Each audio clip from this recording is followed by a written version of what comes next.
Fala, gente, tudo bem? Hoje a gente vai fazer um resumo da aula que é sobre Grécia Antiga, tá?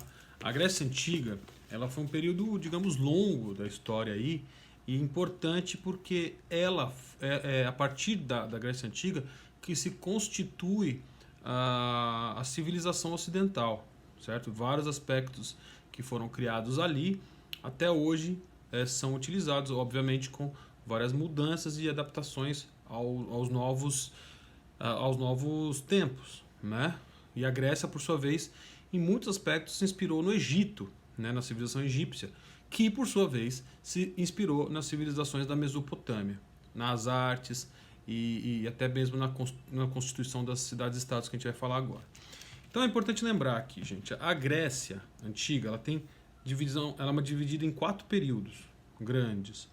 O primeiro período é o período pré-homérico, que é o que dizem que vem o período anterior às escritas de Homero, que foi um grande escritor literato grego. Ele escrevia livros, poesias épicas, né, de literatura, etc. Esse período vai se dar do século XX ao século XII antes de Cristo. Então faz bastante tempo. O segundo período, então, é o período homérico, que é o período que é retratado por esse escritor chamado Homero. Esse período se dá de 12 a 8 antes de Cristo.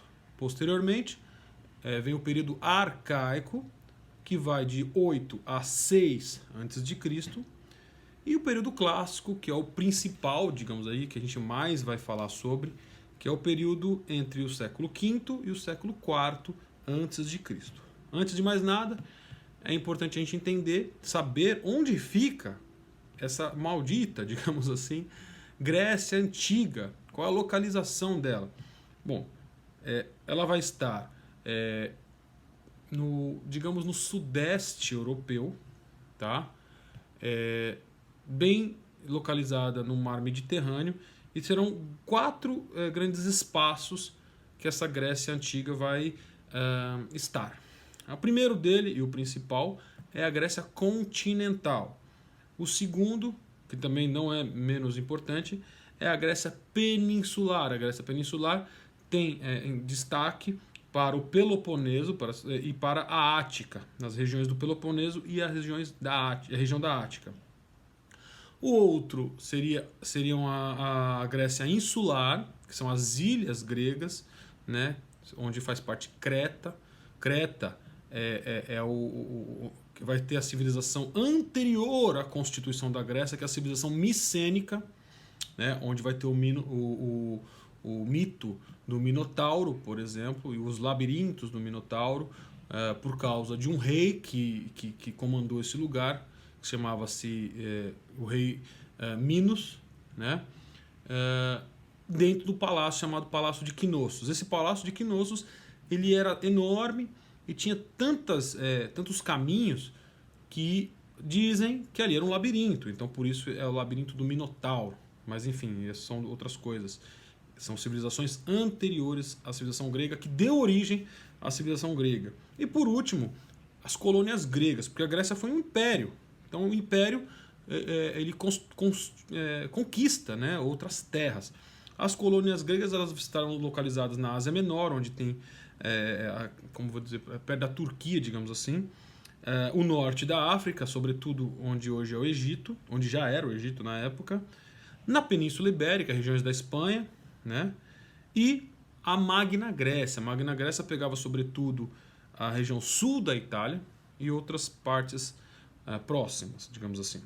Bom, pelo fato da região ser uma região muito montanhosa, região da Grécia, isso favoreceu ao deslocamento populacional. Então muitas pessoas saíam da Grécia e iam da Grécia peninsular e da Grécia, principalmente da Grécia continental, e iam em busca de terras férteis, inclusive nas colônias. Para a gente lembrar, a colônia é um lugar que ele é habitado pelas pessoas onde estão de origem grega, né? Então as pessoas gregas saem e vão habitar esses lugares que foram colonizados pela Grécia. Bom, a Grécia ela é dividida em várias cidades. Essas cidades são chamadas de cidades-estado. né? A principal característica dessas cidades-estado é que elas são autônomas, né? Então são várias cidades gregas que elas não constituem juntas um país como a gente entende hoje, né? São várias cidades diferentes, com autonomia, com leis próprias, organizações administrativas e políticas próprias, mas que são todas de um mesmo povo, que é o povo grego. E o que vai fazer com que essas pessoas se identifiquem entre si, que se reconheçam como povo grego, como gregos, vai ser, digamos que vai ser uma união a partir da cultura, que eram culturas comuns, a partir da língua, que eram línguas comuns, e da religião. A religião, a gente vai falar já já dela. É na Grécia Antiga também que surgiu a primeira vez a palavra democracia, né? Lá em Atenas, o berço da civilização ocidental, digamos assim, ali eles vão inventar a democracia. Democracia é a junção de dois radicais gregos, demos e cracia. Demos significa casa, casa não, casa é domos. Demos significa povo e cracia poder, então é poder do povo. Povo não é todo mundo que vive na cidade grega. Para os gregos, povo é como se fosse o cidadão. E nem todo mundo, na Grécia Antiga, era considerado cidadão. Cidadão era somente homens maiores, só isso. Homens gregos maiores, né, de idade. Ou seja, mulheres, nenhuma mulher, de nenhuma idade, ela era considerada cidadã. Aliás, os gregos desprezavam a mulher enquanto ser humano, né, porque eles acreditavam que a mulher não tinha capacidade intelectual igual a do homem, sobretudo pelo fato dela engravidar. Então, para os gregos, o fato de uma mulher engravidar ela se assemelhava a um animal, né? Essa era a função, era como os gregos entendiam. Então, mulher não era cidadã por causa disso. Inclusive, o amor verdadeiro para os gregos não se dava de homem para mulher, e nem de mulher para homem. E os estrangeiros também não eram considerados cidadãos gregos, e também os escravos. Então, nenhuma dessas pessoas poderiam participar da democracia grega. Ou seja, por volta de 3 a 5% apenas da população que morava na Grécia, sobretudo em Atenas, era considerada cidadã. Tá? E como era essa democracia? Ela acontecia num espaço chamado Ágora. A Ágora era uma praça pública aberta, onde os cidadãos gregos se juntavam, se reuniam numa coisa chamada Assembleia, e ali eles discutiam os destinos da cidade-estado grega, certo? Então, ali eles decidiam o que deveria acontecer politicamente, economicamente, e até em relação às guerras que eram travadas na região. Então, era na Ágora, que era uma praça pública, onde os homens que eram cidadãos se reuniam para decidir os destinos daquela cidade-estado de Atenas e da Grécia. Bom, outra coisa importante da gente lembrar era a Acrópole. O que é a Acrópole? A Acrópole é um local mais alto da região. A Acrópole mais famosa é o Pártenon, né? Ali era um lugar que se construíam os templos em homenagem aos deuses, a Zeus, a Atena, enfim. Ali era o lugar de homenagem, os templos de homenagem aos deuses. Ao mesmo tempo, por ser o local mais alto, também exercia uma função de proteção, porque ali eles conseguiam verificar se havia algum inimigo chegando por terra. E também era um local que se realizava algumas coisas da administração pública na Grécia. Bom, por que a gente chama também a Grécia de berço da civilização ocidental? Porque é ali que começam a se desenvolver vários conhecimentos que hoje a gente usa, que hoje a gente chama de ciência. E esses conhecimentos todos estavam sob o nome de filosofia. Então, os conhecimentos desenvolvidos a partir da ciência, o Aristóteles, por exemplo, ele é um cara que é um filósofo, mas ele desenvolve princípios da física, por exemplo, né? Alguns outros pré-socráticos vão falar sobre a origem da humanidade, a origem da vida que se dava na água, né? Então, é ali que se constituem as nossas modernas, que depois serão as modernas, ciências, matemáticas, filosofias, a própria história, né? O primeiro historiador que é considerado como historiador chama-se Heródoto, e tem um outro também chamado Tucídides, que é muito importante para a historiografia, para os estudos da história, né? E ali também o Homero, que a gente falou agora, ele é tão importante que a gente tem períodos com o nome dele, né? O período pré-homérico e o período homérico. Esse cara, ele vai escrever 2 livros gigantescos em forma de poesia épica, chamada Ilíada e o outro chamado Odisseia. A Ilíada, ela retrata, ele vai falar sobre a Guerra de Troia. A Odisseia, ele vai falar sobre as aventuras de um herói chamado Ulisses. E é ali que aparecem diversos deuses e semideuses gregos, né? E os heróis também. Por exemplo, o Ulisses é um herói grego, né?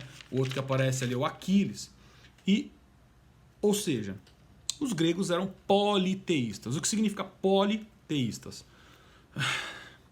Poli significa muitos, vários, e theo significa Deus, ou seja, eles tinham vários deuses.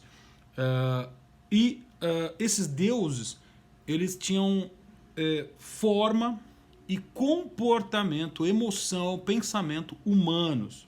Ao mesmo tempo existiam semideuses. Os semideuses eram resultado do cruzamento entre um deus e um mortal. E os heróis, como a gente já falou aí, que eram as pessoas que eram retratadas, que faziam grandes feitos para a humanidade.